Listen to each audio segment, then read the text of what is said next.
The reigning ACC Player of the Year is back for round 5, and of course, he announced it in the middle of the night.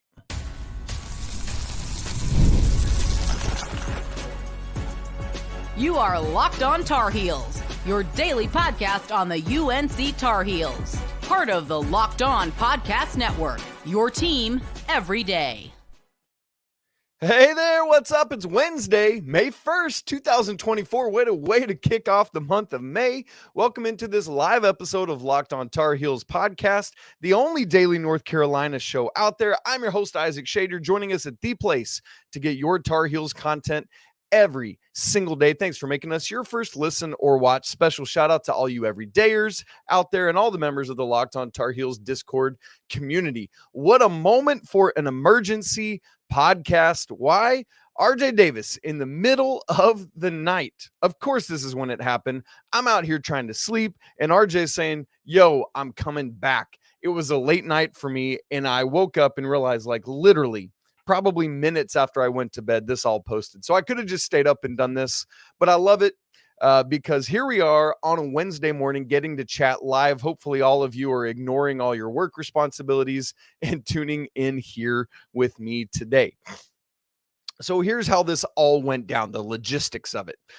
Last week, you'll remember, things started to leak out that RJ was, in fact, coming back. We had reports from CBS Sports, specifically Matt Norlander from Field of 68, that RJ was coming back, all very reliable sources, but nothing yet from RJ Davis or North Carolina.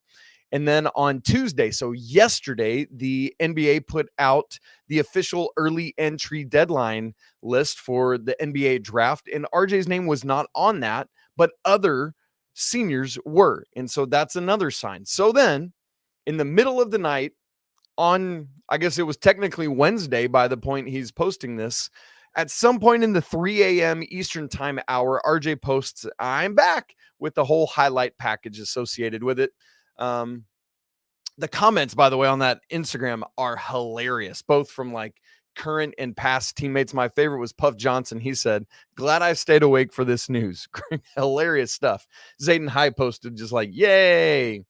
Also, for those who are unaware, RJ Davis runs a vlog on YouTube, just his own personal, and that's where he kind of unpacks this more in detail. And then on North Carolina's basketball Twitter at officially 7:06 a.m. Eastern time, the Carolina social media team posted this. So as I'm recording this in real time, I don't know yet if it was a surprise to the social media team that he posted this when he did.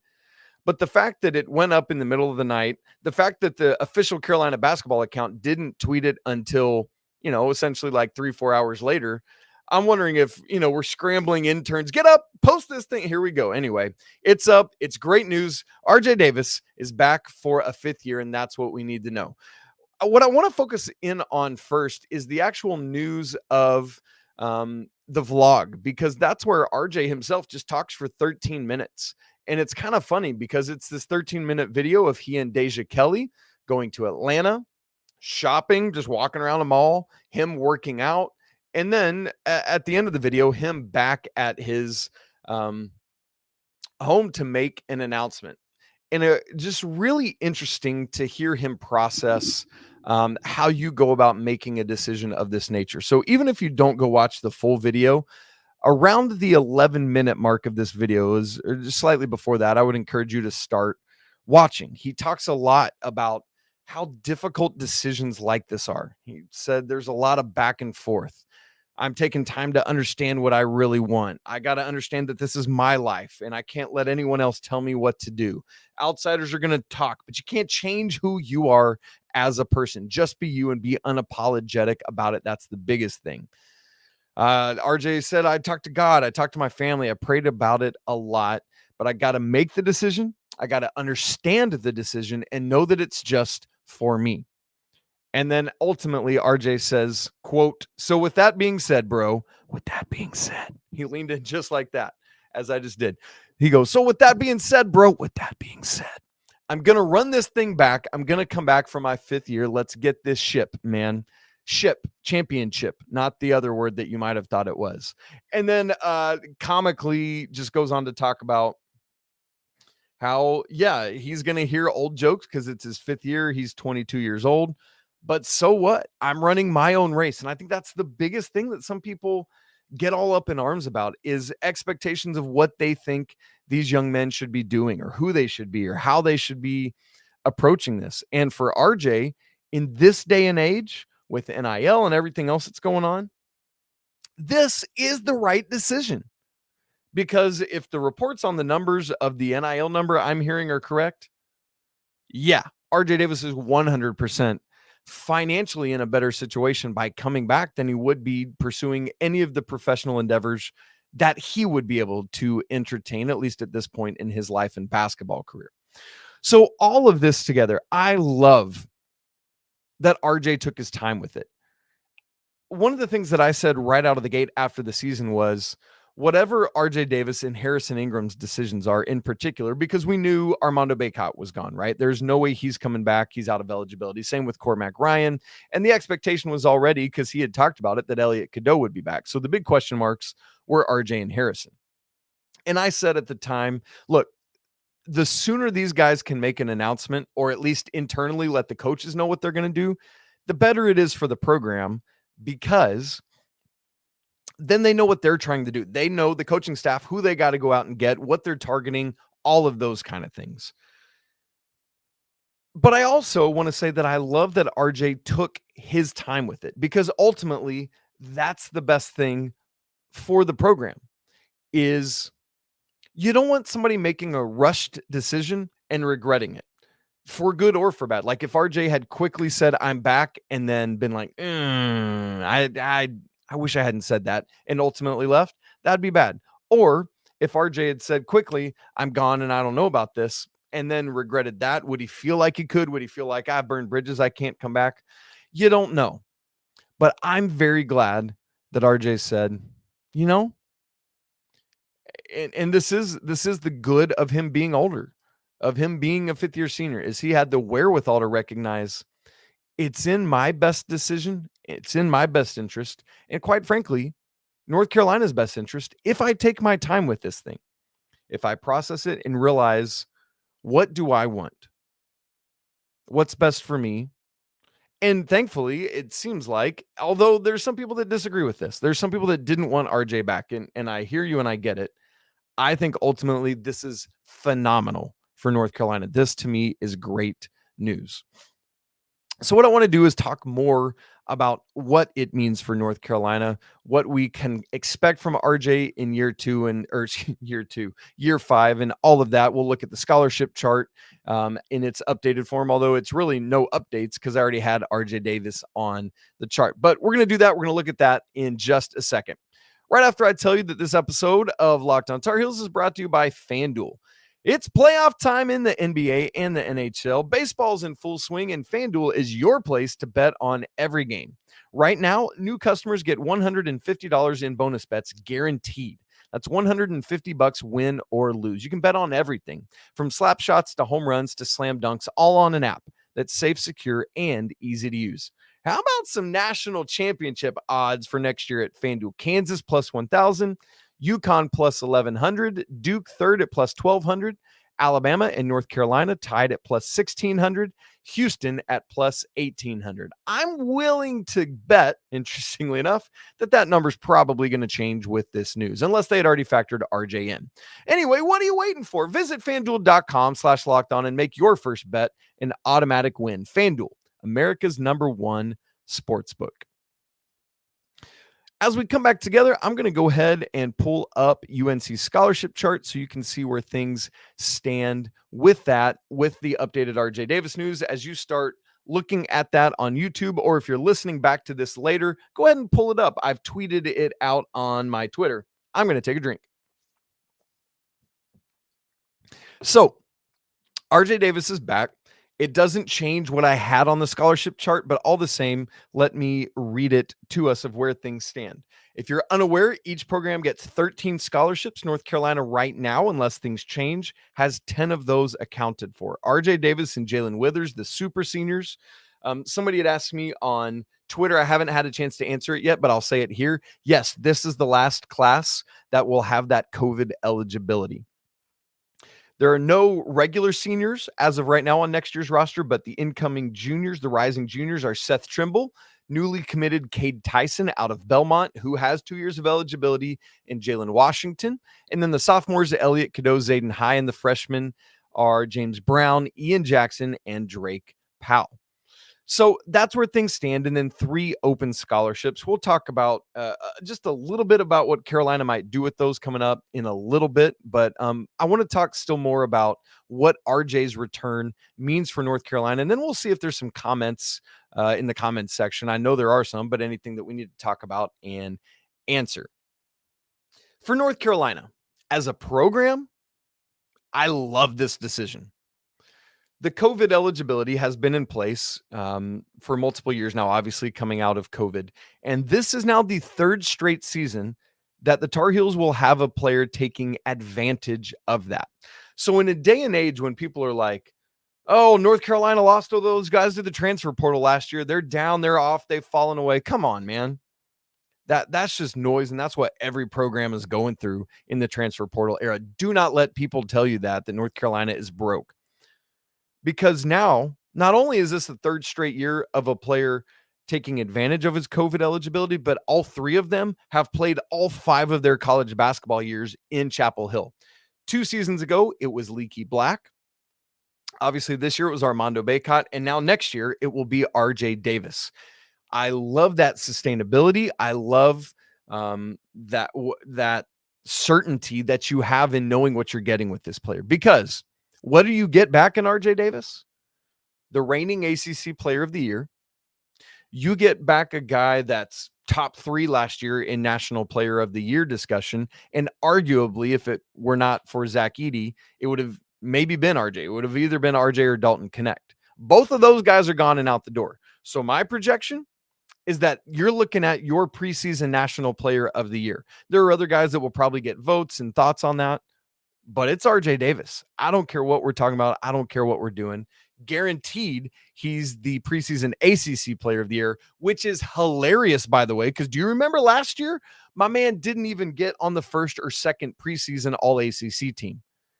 Now, I've continued to say, what were you voters doing with that? How did you miss that? But they ain't going to screw it up this time. You can guarantee it. So it's great for North Carolina because they get back this known entity. There will be concern about the freshmen sticking around. We'll talk about that here in a second. But one thing it means, another thing it means for the Tar Heels is that their backcourt returns completely intact.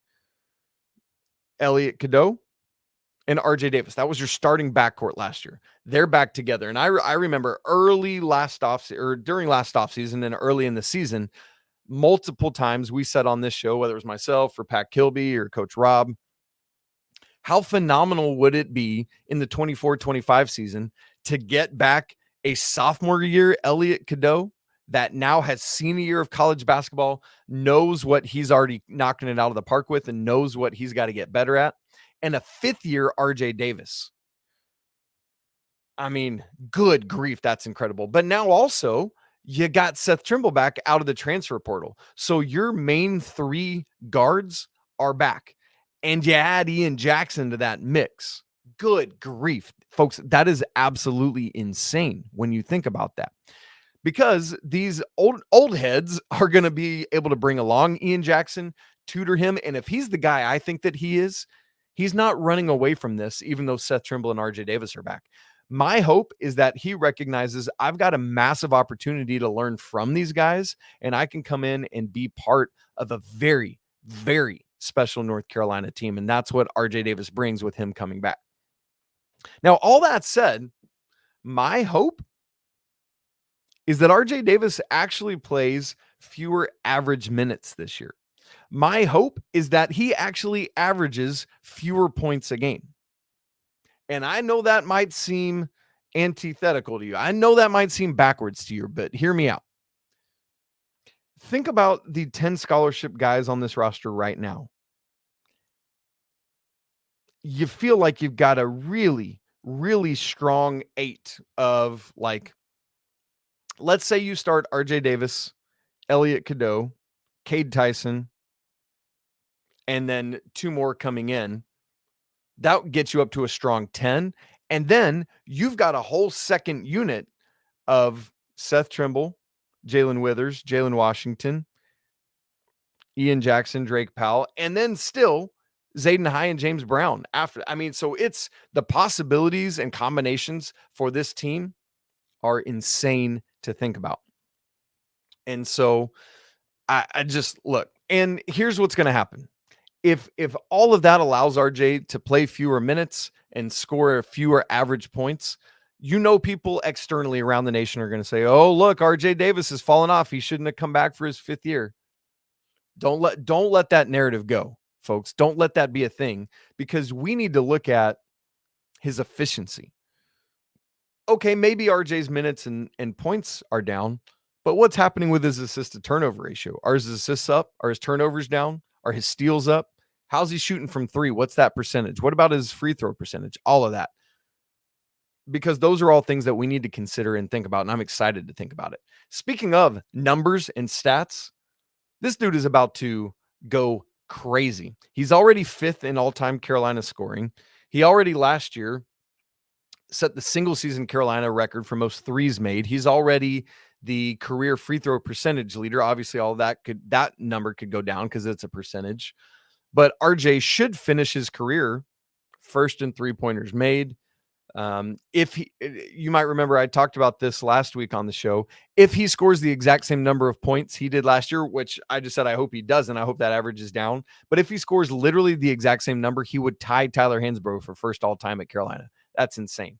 But this guy has a chance, and I know there's going to be asterisks because of year 5, whatever. But this guy has a chance to be one of the all-time legends in North Carolina. Now, here's where we need to go next. What is the impact on the transfers? What is the impact on the incoming freshmen? Are they going to stick around? Is it a positive? Is it a negative? I want to have that conversation. I want to look at your comments, and we'll get to all of those coming up right in just a second. All right, folks, we're here on the show. If you're watching on YouTube, that's a little behind the scenes fake go away and come right back. But for those of you on audio, you probably just had a couple ads come your way. Let's get a little sip of water as we get into segment 3. There's much more to talk about with RJ Davis, and Coach Pat Kilby and I will do that on tomorrow's show. So we'll hit some things that we didn't hit today in the Thursday show. But I want to talk about the impact on the potential transfers that are still out there. And I want to talk about the impact on the incoming freshmen, because for those who have been anti-RJ Davis returning, a big part of that conversation has been, would that make Ian Jackson or Drake Powell decommit? That's a great question and something worthy of consideration. As I just said, though, if I'm Ian Jackson, I'm not running from this challenge. I'm running into it. Let me be part of something special. We know that he and Elliot Cadeau really want to play together. And so if I'm Ian Jackson, I'm not worried. As for Drake Powell, he's more of a small forward, a 3 rather than a 1 or a 2. And so positionally, that doesn't matter much. Like the bigger concern with Drake Powell would be Cade Tyson coming in, but the personality of Drake Powell, his skill set, he's going to bring and add a lot to this team. But I don't think even if Cade Tyson hadn't come, even if RJ Davis hadn't come back, I don't think Drake Powell would have been the starting 3. That's just where things, are at. So as of now, in the pretty immediate aftermath of RJ Davis's announcement, I'm not concerned about either of those guys decommitting. Of course, that can change at a moment's notice. You just never know. Now, what about potential transfers? Cade Tyson is the only one at this point who's committed. We know that tomorrow on Thursday, Cliff Omori is set to visit North Carolina, and then hopefully we'll hear information about an actual visit being scheduled for Adu Thiero. What is the impact on those guys? Is it positive? Is it negative? For me, if I'm Cliff Omori, if I'm Adu Thiero, I'm elated about this noise. Might it mean a couple fewer shots here or there? Sure. But you're playing with the reigning ACC Player of the Year, a known commodity, a high-level veteran player who is going to continue to help your game. Not to mention, if I'm Cliff Omori, the biggest factor, yeah, sure, RJ Davis, but is Elliot Cadeau, because Omori is such a lob threat that I'm just like, hey, EC, throw this up, bad boy. Like, right, let's go. Let's get it.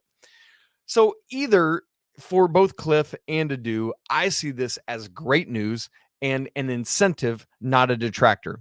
And as I look at the rest of the roster, I still think there's plenty of space for plenty of guys to get everything they need. Keep in mind, as we think about the transfer portal specifically, today it closes. Later on today, the transfer portal closes. And so, again, Omori doesn't start his visit till tomorrow. Adu, there's nothing on him yet. So even if they commit after today, none of these guys can enter the transfer portal. Now, you might see a decommit, and that happens sometimes, but it would not be from any of the current guys on the roster. So Carolina seems to be in good shape that way. Now, there's obviously more to be said, but as I said, I want to keep this a little bit briefer, and I also want to turn our attention to the comment section. While we do so, for those of you watching, I'm going to take the scholarship chart off and go back to our other view. All right, comment section. Let's see what we're working with here. Our guy, Jonathan Fox, JC, says, yeah, this is all about RJ. Yes, sir, it is. He says, but any thoughts on maybe contacting JT Toppin? For those who don't know who JT Toppin is, he is a player that just finished his freshman year at New Mexico and would present to be a great option at the 4. I mention it here because he's somebody I'm going to want to talk more about probably tomorrow with Coach Pat Kilby, or if not, then on Friday. So stay tuned for that. Michael Shadron, in more potential recruiting transfer portal news, says, sounds like we are reaching out to Hawkins and then still in with Thiero at the 4. Hawkins, in reference there, is Coleman Hawkins out of Illinois, who is in the NBA draft, has said he's 100% in the NBA draft, but news came out yesterday that he was also entering his name in the transfer portal more out of caution and covering the possibilities of, like, what if I do decide to come out of the draft, or what if somebody drops an absolute NIL bag for me? Would I be willing to come out of the draft for that? And so there are rumors and reports from reputable people in my circles that say that Carolina is going to, has been contact with Coleman Hawkins. I would prefer him be at the 4 with a Cliff Omori at the 5. And so for me, I think about players like Adu Thiero, Coleman Hawkins, and JT Toppin at the 4. If you could get one of those, I would feel great about it. Let's see what other comments we have here. Steven Heels, what's up, Steven? Great to see you. Steven's part of that, just like these other guys are, I should say as well, part of the Locked On Tar Heels Discord. Steven's one of our moderators. Just joined that mod group. Steven, thanks for doing that, brother. It's great to have you. Steven says, morning, Isaac. Hopefully this is just the start of the news for the week. And I'm right with you, folks. With Omori starting his visit tomorrow, being his last visit, by the way, after going to Georgetown, Kansas State, and Alabama earlier this week, this is the last stop on his visit tour. Let's lock up Cliff Omori while he's here. Coincidence, RJ Davis announcing that he's staying just before that visit?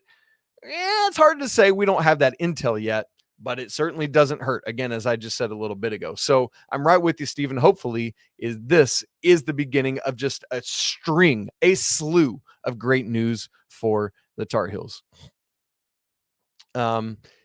And Creator Classroom says, what's up, Creator Classroom? Always good to see you. Says, I love that we wait for the official news to get super excited. Here's what she means by that.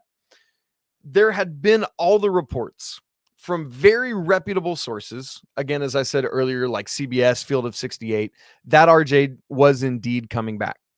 But as Coach Rob said on today's kind of normal show, until you actually hear it from North Carolina, until you actually hear it from RJ Davis, you just can't take it to the bank, because these guys change, things update even after you get that intel and that good news. And so now is the moment to celebrate. So if you haven't celebrated, celebrate now, baby, because this thing is on and it's happening. Michael says, what if Harrison comes back? And it's a legit question we need to consider, because while everything points to Harrison staying in the draft, being there, being done. If North Carolina doesn't get one of these 4s, which I expect that they would get one of them, whether it's Thiero, what level of contact they have with Coleman Hawkins, whether they're able to get him, if they reach out to JT Toppin out in New Mexico, if they can't hit on any of those. And interestingly, we're going to unpack that on one of our shows, either tomorrow with Coach Pat Kilby or on Friday where I'll be by myself. What if Carolina strikes out on the 4s? And one of the things I'm going to say is there's a greater than 0% chance that Harrison Ingram comes back, right? Like, I fully expect him to stay in the draft, but he could come back. So there is that. Let's see if we got maybe 1 or 2 more comments. People going all in on people who don't want RJ back. Thank you for saying that. Kevin Ingram, what's up? Kevin says, I love this comment. Just kind of reiterates what we talked about earlier. The culture that Carolina has is so tremendously underrated, and I cannot stress that enough. For RJ and Seth to come back says a lot about the program that we love. I don't need to add any commentary to that. I just want to point out that that's a great word from Kevin Ingram. And so, folks, if you're a player out there, high school, transfer, whatever it is, I don't care.